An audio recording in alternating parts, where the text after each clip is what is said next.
It was mid-July 2025. Red Bull's powerhouse era seemed unshakable. 8 drivers' titles, 6 constructors' titles, and 124 race wins under one man's reign.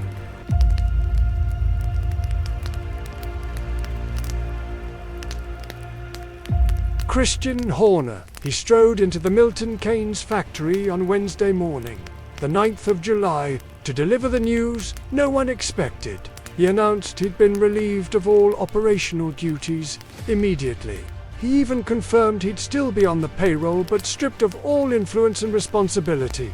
It came as a shock, Horner said, his voice cracking as he thanked the entire team for 20 years of unparalleled achievement. The emotional farewell, tears, applause, and stunned silence quickly spread across the paddock and global headlines. This was a man who'd been F1's longest-serving team principal, who built Red Bull from a Jaguar cast-off into a record-breaking juggernaut. And yet, one phone call, one Tuesday evening, and it was over.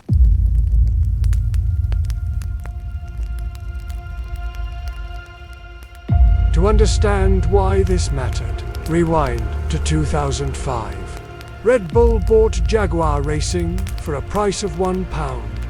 They hired Horner, a 31-year-old with passion but no technical pedigree. He instantly recruited Adrian Newey and Sebastian Vettel, and within 5 years, they had their first title in 2010. Then came the Red Bull ethos. No suits and ties, only genes and ambition. They brought flair to F1, cheer squads, and rockstar branding, and dominated through the Vettel years. But when engine regulations switched in 2014, Mercedes surged ahead. Horner didn't flinch. He waited. When Max Verstappen joined in mid-2016, Horner seized the next chapter. Verstappen and Red Bull formed one of the most dominant duos in F1 history, securing 4 back-to-back championships from 2021 to 2024. By 2023, Red Bull won 21 of 22 races, the most dominant season ever. Horner had molded a brand and a legacy.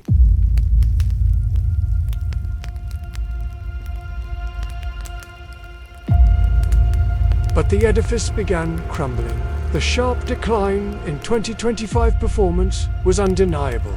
From title contender to 4th in the constructors' standings, 288 points behind the leader, Verstappen, who scored 165 of the team's 172 points, was visibly frustrated. Rumors swirled that Max might leave, or worse, that his father, Jos Verstappen, had demanded a change. There was more turmoil behind the scenes. Horner was embroiled in a 2024 scandal involving allegations of inappropriate behavior by a female colleague. Though cleared twice, the cloud lingered. Key figures fled.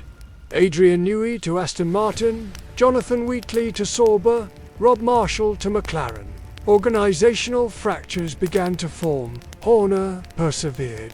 But with each race weekend, his grip slipped. At Silverstone, Verstappen spun out and finished 5th. The failure to adapt the car to new regulations hinted at strategic misfires. The 2025 season became a crisis stretched over 18 months. Then came the final card. Merely 2 days after the British Grand Prix, Red Bull shareholders pulled the trigger. No warning, no public rationale. Horner was out.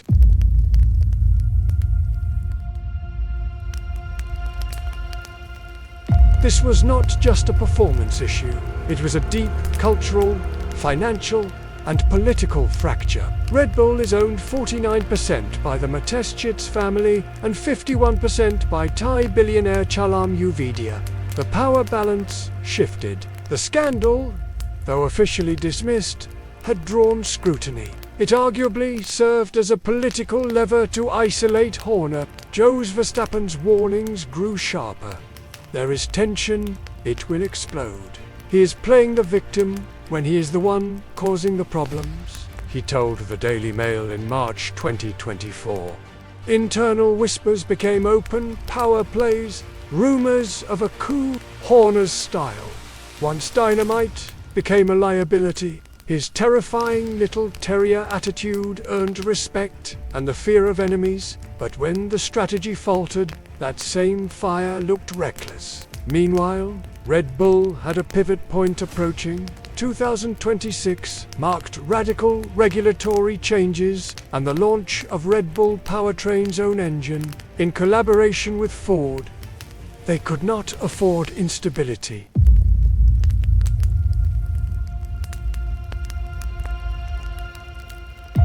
Red Bull's crisis management was swift. Within 24 hours, Laurent Mekies, Racing Bull's principal and former Ferrari FIA engineer, was elevated to CEO and team principal. Meanwhile, Alan Permane replaced Mekies at Racing Bulls, holding the midfield together. Red Bull's official message was polished. "We thank Christian for his exceptional work. Tireless commitment, expertise, innovative thinking." There was no mention of scandal or performance, but the silence spoke volumes. Horner's emotional address, still employed but operationally ousted, sent a message. This was not a mutual parting. He was blindsided, yet he exited with dignity, emphasizing the privilege of leading the team he built. Verstappen chimed in shortly after. "From my first race win to 4 world championships, we shared incredible successes. Thank you for everything, Christian." That public gratitude was a rare moment of unity. For now, but cracks remain. Will Mekies hold together the chaos? Can he rekindle performance before Verstappen's potential exit looms? Red Bull are playing damage control. They've replaced their king, but the kingdom is hurting.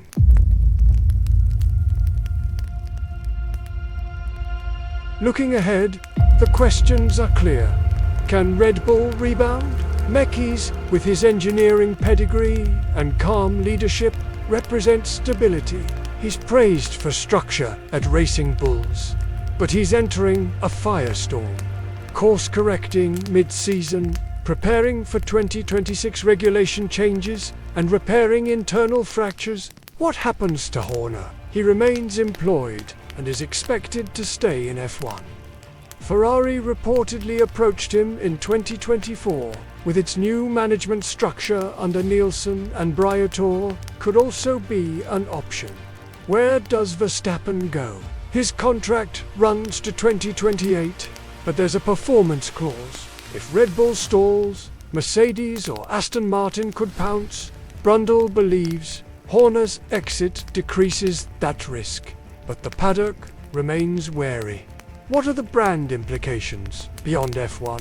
Red Bull's image as the rogue disruptor is shifting. This internal culture reset could reshape how they present themselves at the bar, in marketing and future partnerships. Lessons for leaders.